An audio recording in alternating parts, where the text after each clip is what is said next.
सद्गुरुदेव भगवान की जय।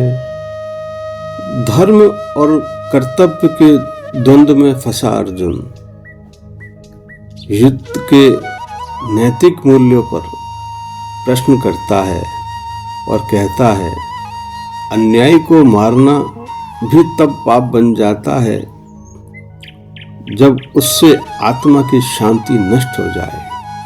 निहत्य धृतराष्ट्रान् का प्रीति स्यात् जनार्दन पापमेवाश्रयेदस्मान्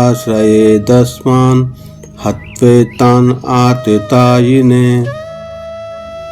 हे जनार्दन, यदि रणभूमि में हम अपने ही रक्त से उपजे इन धृतराष्ट्रों को धूल में लिटा दें तो उस विजय से कौन सा उत्सव मिलेगा?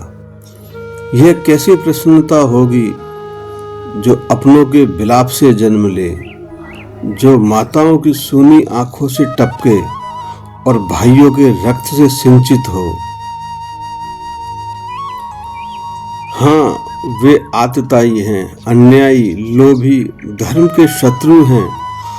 पर क्या अन्याय का उत्तर और बड़े अन्याय से दिया जाए? यदि उनके प्राणों का अंत मेरे बाणों से हुआ तो वह धर्म नहीं, मेरे माथे पर पाप का मुकुट होगा। राज्य मिलेगा पर शांति नहीं होगी, सिंहासन मिलेगा पर आत्मा कांपती रहेगी। विजय का घोष होगा पर भीतर से अंतर आत्मा रोती रहेगी।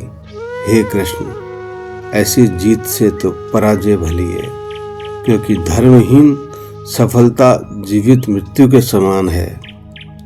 यदि सुख की जड़ में ही पाप है तो वह सुख नहीं, आत्मिक पतन है माधव।